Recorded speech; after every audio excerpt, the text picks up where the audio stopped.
Man, this comic book sucks! And the reviews online said it was good! I wasted my money! Why didn't somebody tell me?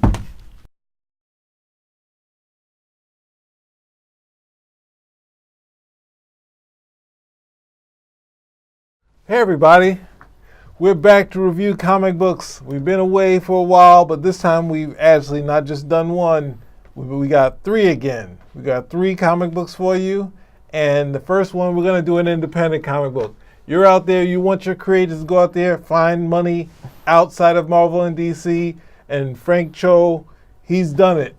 He decided, I'm not doing the Miller World stuff, I'm doing my own thing. I'm doing Skybourne. And what do you have when you have a Frank Cho book? You have hotties. Well, there's only one hotties in there. And then you have some sort of dragons, or you go to some dinosaurs. And this one has some nice visuals. Yes. Will you have a good story? Let's find out. Well, okay. For me, it's an okay thing. There's it reminded me a little of the Wachowski Brothers comic book, but it had some bits of... Which one?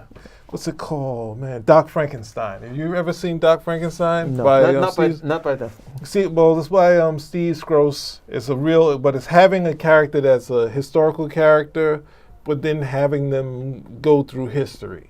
So this one has these characters that are, well, I think we only see two of them that are sons of the children of Lazarus, and they're in present day. So this comic book, Merlin appears. And Merlin is, of course, if you're going to use these characters, they got to become like, vicious, terrible people that try to destroy everything. So that's kind of, Because you have no original ideas. Yeah, so that's kind of the bad point. But which is pretty much where I'm at with the book. But the visuals are real nice.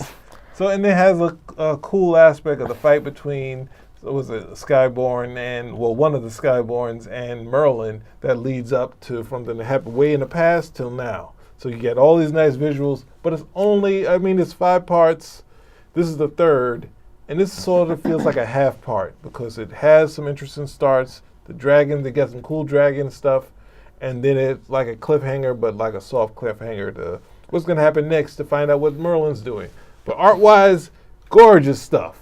Very gorgeous great characterization moments. There's a weird moment where the guy is. So you enjoyed this a lot more than I did. I like his stuff. It's a fun book. I think the art really pulls you along. Yeah, I've read some bad stuff with some Bendis stuff that he's been with, but his art always works out. No, I've enjoyed Frank. Mm-hmm. From Liberty Meadows, which I think is his own. Yes. That's where I remember him first from.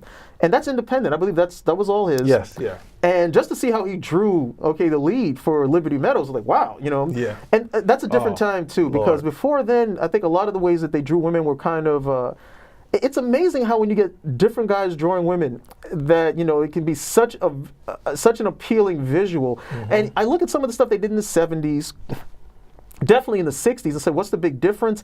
And the women tend to be a lot more three-dimensional. And they said that Kirby used to get, some flack because he wanted to draw like these really robust, hourglass-shaped women. You would see some of the stuff he did with Big Barda, and they were kind of like, where you going here, Curb? Where you going with this type of stuff? Mm-hmm. And then you look at Liberty Meadows, and you say, okay, there's been a really good history of it, but Frank Cho, when I was seeing it with Liberty Meadows, was like, wow, okay. And to be honest, I was saying, wow, I didn't realize you could draw women to look like that. Mm-hmm. It looks very, it's a very appealing image. Cool. Followed him along. He did some stuff with, Jungle Girl, Shaun of the She-Devil. Solid art, for the most part. But myself, I moved from being a novice to an amateur to someone who's going on to being an expert in Arthurian romance. So you want to use Merlin? Okay, let me see what you got with Merlin. Yeah. If Merlin is there simply because you need an antagonist and you can't create one of your own, 2 stars gone. 2 stars gone automatically. Come on. 2 stars going automatically. Then I'm reading the rest of the story, and the big thing is we're coming in. You can't take away any more stars. I can take away all of them. You can't take away any more stars. We're coming in now. This is issue 3. What are my rules? You come into a story in the middle of things. I need to be able to get into this story without saying, hey, I needed to have read the first 2 to really be up to speed here. That's never what I want to say. I want to say, hey, I've enjoyed this so much, I want to go back and read the first 2 issues. Mm-hmm. I don't want to go back and read the first 2 issues. That's the biggest problem. For this art, you wouldn't go back to see the first 2 issues. can't say that. I can't say that I would. Is it is it horrible? No. Is it terrible? No. Is it bad?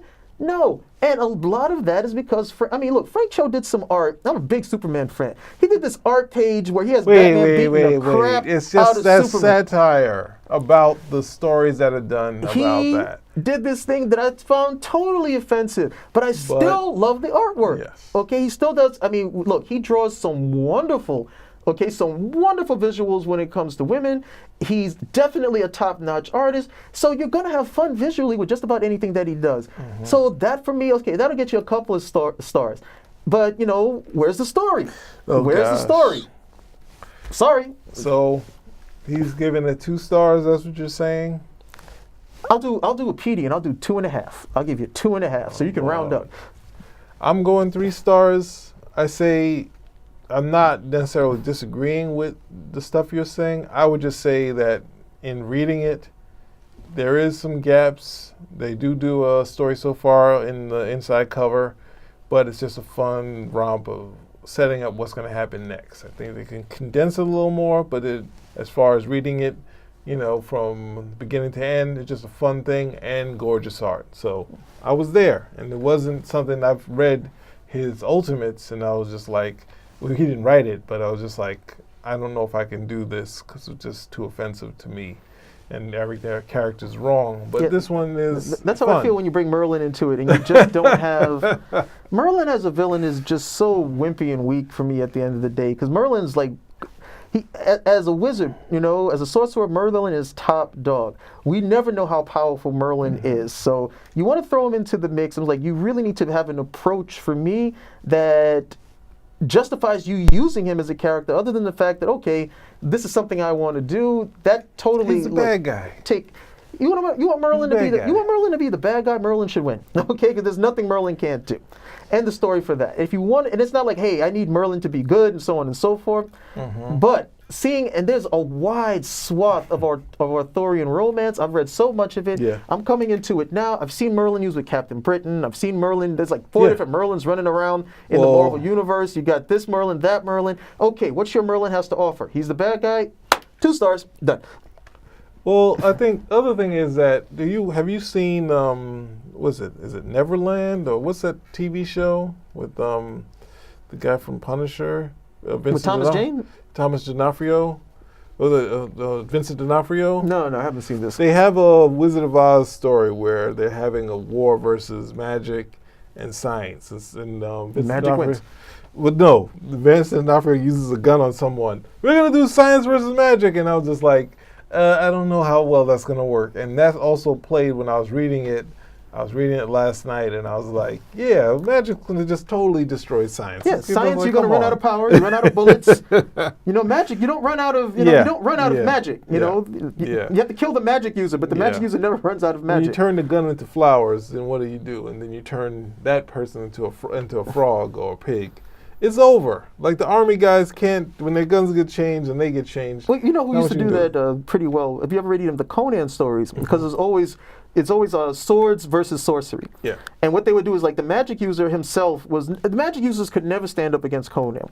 The best they could do was to throw magic at him and hope that the magic would take him out before he got there. Yeah. Now, if Conan was able to withstand the magic or somehow able to trick the magic user, it's all over. So that makes for a pretty interesting story if you can get to it. Because you have this guy's, literally, his physical strength, okay, versus versus this guy who has the ability to manipulate nature as he sees fit, and that can go with it. But the whole science aspect, because then it's kind of like, all right, I'm not using like a sword, and I don't have that particular, I don't have the advantage that I'm this, incredibly strong in willpower character. I'm going to use a ray gun. Okay, come on. They put up a magical shield and they take them out. That's pretty much the end of it. But, they want to aggrandize science to the point where it's just another side of magic. And that, again, detracts from the story, especially when you have Merlin in the story.